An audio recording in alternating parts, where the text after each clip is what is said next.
Hi guys, welcome to another video from Overbite Gaming, and today we're taking a look at Mafia: The Old Country. Sort of a prequel to the Mafia. It's really sort of the establishing time of the Mafia family in Sicily. And you play a mine worker, essentially a slave, sold by 100 lira by your dad. What a lovely chap. And you manage to escape your slavery and get taken under the wing of a Mafia Don, who takes you into his family, and you work your way up. You know the drill. It's a Mafia game. It's about you getting made and moving up. It is really interesting having it set so far back, though, because it's like set in like the early 1900s. I think it tops out like 1905. So all the guns in it are old guns. They're not typically what you'd associate with Mafia again. They've done a really good job at picking ones that aren't necessarily sort of as prevalent in games. So you'll see a fair few guns that you've not seen quite before. Like there's something that looks like a volcanic gun. It's not the volcanic gun. It's basically an Italian sort of version of it that's slightly different. I can't remember the channel name, but EXP did a really good breakdown of the I think it's EXP anyway, the one with Jonathan from the British Royal Armoury. That guy did a really good breakdown of the guns on this one, as they always do. They do a really good job at game and movie weapon breakdowns.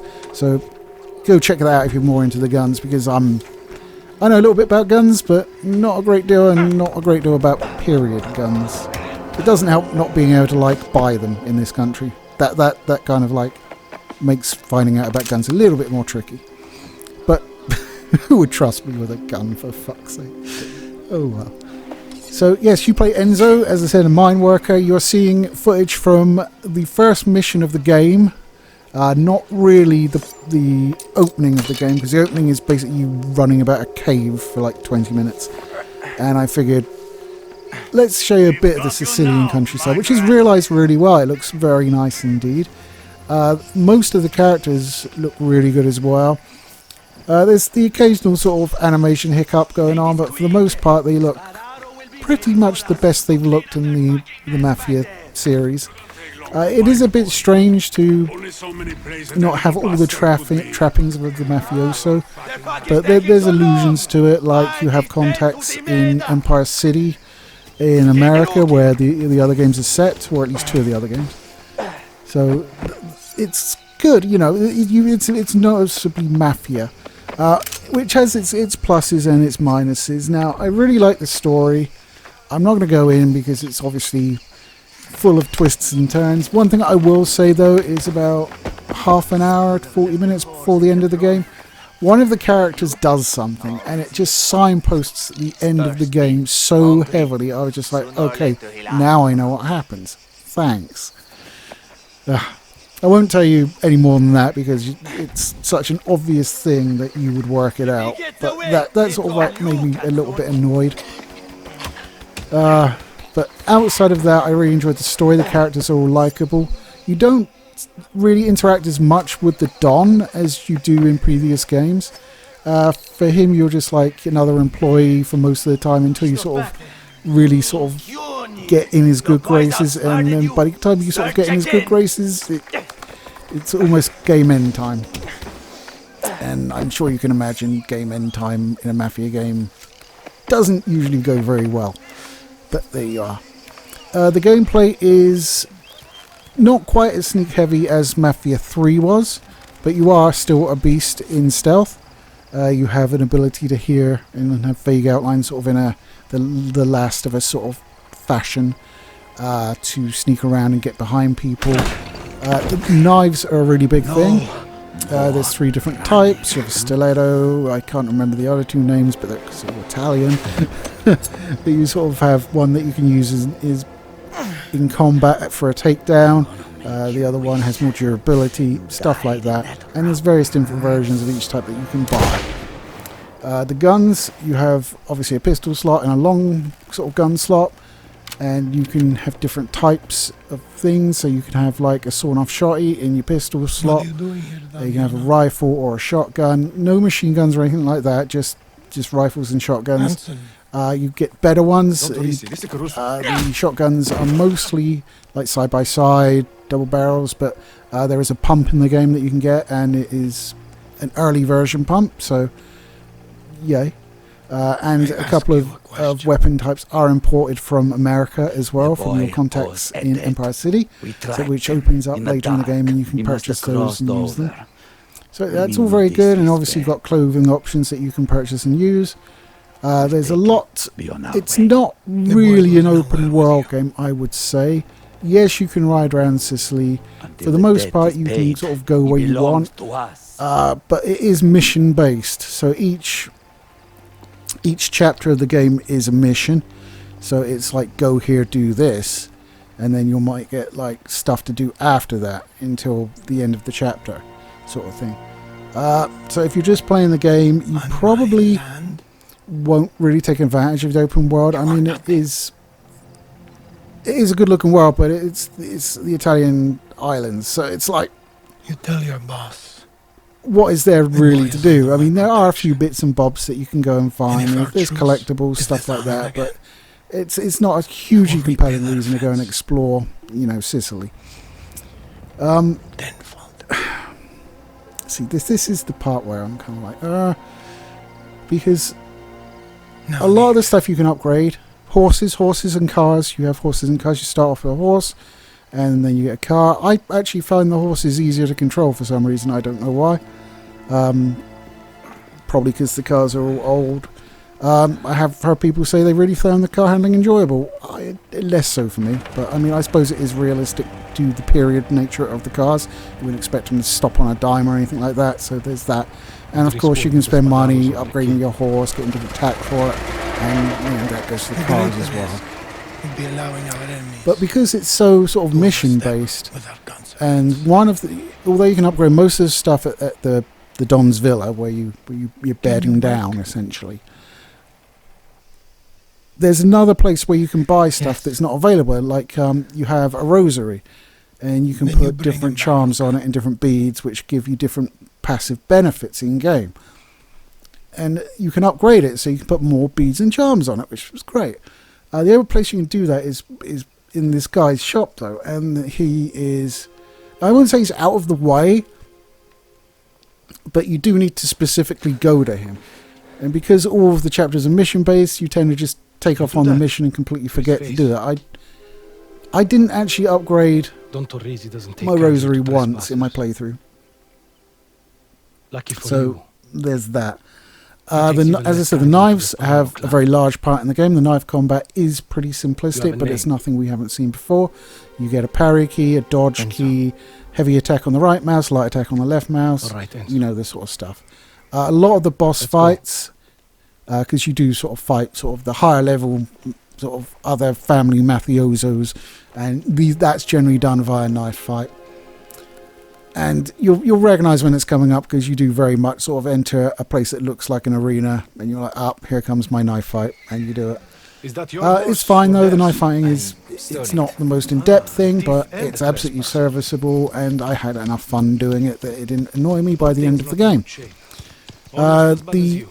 The shooting is a lot more difficult, I'd say, than previous Mafia games. I found the bad guys were a lot more reactive to me as I was aiming for them, because normally a bad guy in a game will have its own logic, and it'll be like, okay, I stand up, bang, bang, bang, okay, I'm getting shot at, down I go, that sort of thing. But in this, they just seem to like slightly move out of your way when you're aiming at them. I've missed so many shots in this game, because I'm lining on the head, go to pull the trigger, and you just kind of like drifts out of the way. They seem to be a lot more reactive in that manner. They're also pretty aggressive. They will outflank you. On the higher difficulty levels, they'll do quite a lot of damage and quite tankily quite quickly. Even on lower level ones, I died a few times, I must admit. But I'm shit, you know that. It took me 15.7 hours to fully complete the campaign. Obviously, I could have spent more time doing shit, but there was no significant missions or stories that I missed that I'm aware of. So I think that's probably most of it for gameplay, in case you want to you know, there's still collectibles for me to try and find and shit like that, but there's no new game plus, but you can go in and play any chapter that you've completed from the main menu, so Stables are this way. there's that. And there's also like a free roam mode, like at the bottom of the chapter list, there's like free roam where you can just wander around Sicily and do whatever you want, basically. So I'm not Everything's fine. I'm not just a few itching to play it again. I think is probably the best way of putting it. However, we do need to bear in mind that it was £50. That is Don't thank me. saying that £50 is a good price for a game. Welcome to 2025, eh? Where most new games are now coming out at 60 to 70. It's nice to have a little bit of money off. It doesn't feel like it was like a side game or a double A. It does feel like a triple A game. I think the length was about right. I really enjoyed the story up to, you know, the signposting incident, which kind of ruined the ending for me. I'm sure if any of you guys play it, I'm sure you'll instantly clock it as well. It's not. It's very cliche. Let's put it that way. Somewhere to put your things. But overall, I had a good time with it. Technically, it was good for the most part. Good might be a stretch. I did notice an awful lot of stuttering when I was I'll in. be back later to work. I think it was TSR. It said self to initially, so I just left it, and it performed really badly. When I changed it to DLSS quality, it was much better. You normally get ME between 55 and 70.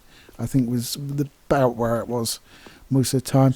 I did still notice a few frame drops here and there. I think that's the Unreal Engine for you, though. It is the Unreal Engine it's based on, so I mean, frame drops are just par for the course with that thing. Especially if you've just booted it up. I find like it takes a little while to settle itself, and then generally it's okay with only like minor stutters here and there. But I'm sure it's a good engine. It's probably really easy to use, but my uncle runs this place. Certainly not that well optimized in my opinion. But whatever. There you go. Where's Luca? So Mafia, the old country. It's a little bit cheaper than you'd expect for a AAA. It's got a good story. The action is pretty basic. But I mean, it always has been in Mafia games. It's nothing surprising. It's probably one of the better combat experience in a Mafia game. So if you like the other ones, I can't see a reason why the combat would put you off here. It is a little bit slower paced. You probably won't get a gun until like an hour and a half into the game. So if you just want to run around and beam people straight off the way, you can't really do it. And then you only get the handgun, and then you sort of get a long gun later on, and then the vendors open up to you. So it does keep you going. I like the characters. I like the character interactions. I do want to talk about one, but it's a bit spoilery, because like if I talk about it, you knowing that it's a Mafia game, you'll probably be able to jump to what the ending is straight away. But there was a decision that my character made that I might not have done in his place.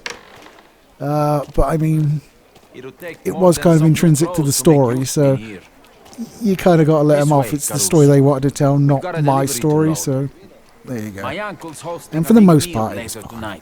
And you know, the thing that the character did, I would have liked to have done, but I just didn't think it was a good idea. So, yeah. Anyway, guys, that's my review of Mafia: The Old Country. I think overall, I give it a recommendation. If you like the previous Mafia games, maybe and can put up with like it being set so far back, because as I said, it does lack a lot of like trappings from Mafia games. Like there's no prohibition, no Tommy guns, no trench coats, and fedoras, none of that. You know, so if you're not down with sort of losing the Mafia aspect to it, then you know you might want to stay away. I certainly felt that was lacking in Mafia 3 as well. Personally, I prefer the sort of the standard Mafia presentation, shall we say. But it's still a good game. I had fun with it. I enjoyed the story. I finished it in, I'd say, 15.7 hours over 2 days. So obviously you held my attention. I didn't go off and play like 7 Days to Die or... What am I playing now? I'm playing something... I am replaying Midnight Suns. I've gone back into that because all of the DLC that was like a tenner each. It was, Should try getting it's a like the basket season of pass soup was for on when sale you're for like back. 11 quid. It gave me everything, so I was like, word for it. yeah, all right. It's like saved me 40 quid. Lovely. So I'm playing that right now. But anyway, guys, that's my review of Mafia: The Old Country. Take it easy, and I'll catch you next time.